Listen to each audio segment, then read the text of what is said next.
Hey folks, welcome back to our series of lectures on corporations. Today we're going to talk to you about officers and directors. And I want to remind you that we're broadcasting from the sports department of WCLG.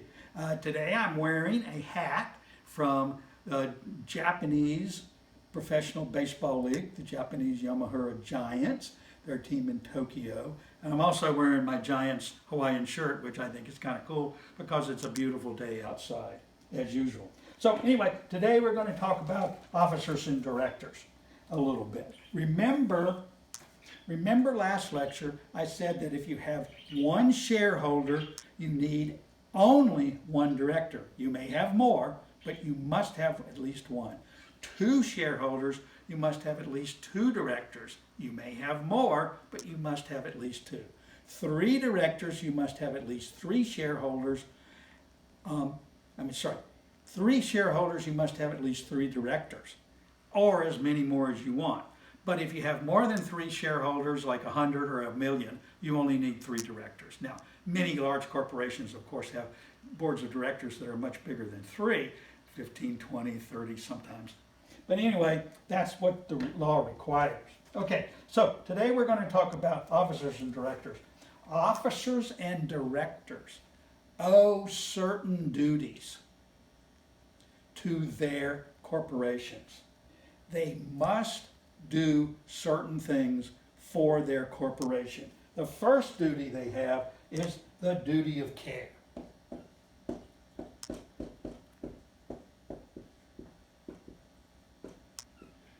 That duty says that they must make responsible decisions in good faith and take the kind of care that an ordinarily prudent person would take for that corporation.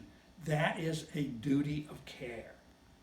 Now, you might want to actually take a look at page 402 and 403 for the duties of officers and directors. That's where they're found.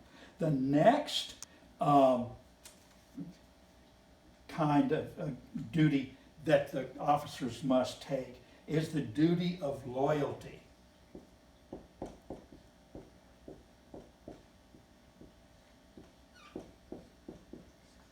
This means that the officers and directors cannot compete with the corporation. They cannot compete with it. They cannot take business advantage of the corporation, and they cannot take business opportunities from the corporation. There's a funny story about Mr. Polaroid, who used to work for the Kodak Corporation, and he invented the Polaroid process where you made instant pictures, but the company wasn't interested in it. And so he got the company to sign a letter that said that he could take the process he invented and do anything he wanted to with it, and that's what invented the Polaroid Corporation. Now, that doesn't make much sense these days since we got cameras on our telephones, but for a while, Polaroid was a very big deal. So you must give loyalty to your corporation and cannot take advantage of business opportunities that come to the corporation unless the corporation does not want them. All right? Now the next duty is called, well, anyway, it's not a duty so much, it's called the business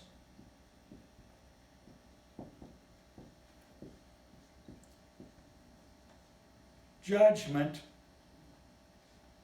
rule.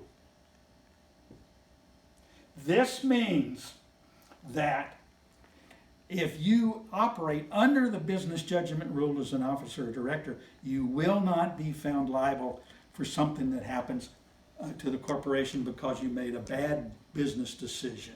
Okay? Now, what are the elements of the business judgment rule?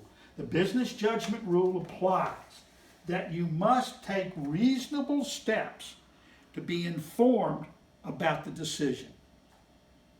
You must have a rational basis for your decision, and you must not have a conflict of interest between yourself and the corporation. If you have a conflict, that is, let's say the corporation's going to buy a piece of property and you own a portion of that piece of property, or you're the broker trying to sell that piece of property. You have a conflict between the corporation and yourself, and you've got to get out of that totally. You cannot be in that. So the business judgment rule protects you if you're making judgments on behalf of the corporation, but you make them with those elements. Now,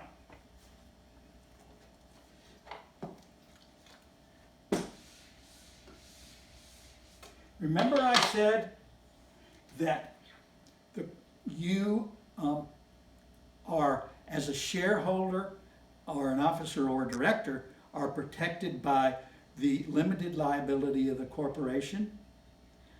But there's a doctrine called piercing the corporate veil.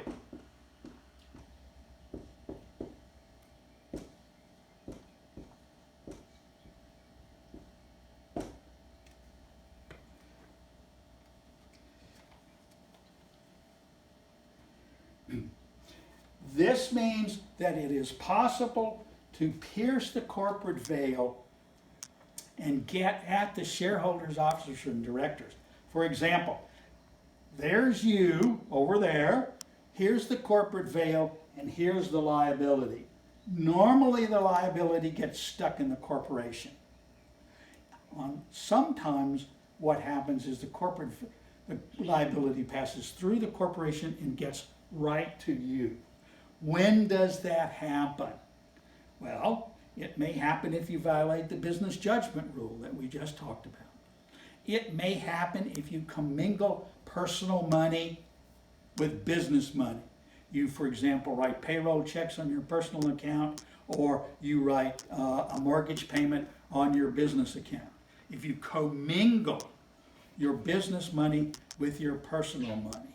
Another thing is that if you try to set up a corporation to do something fraudulent, then you might pierce the corporate veil and get you.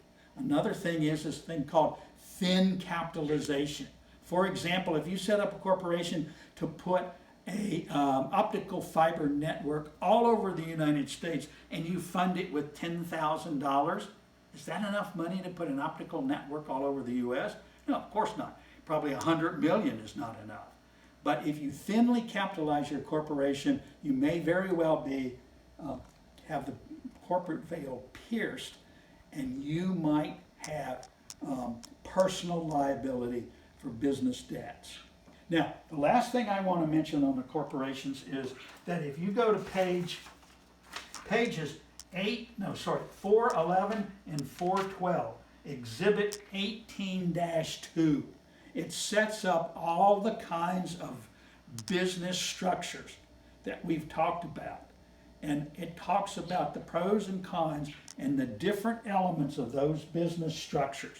And it is a very useful form for you to take a look at when you're trying to think about the forms of doing business. And it may be a useful form for you to take a look at when you're trying to do your entity selection letter that needs to be handed in next week. Okay, great. Thanks a lot, folks, and talk to you soon. Bye.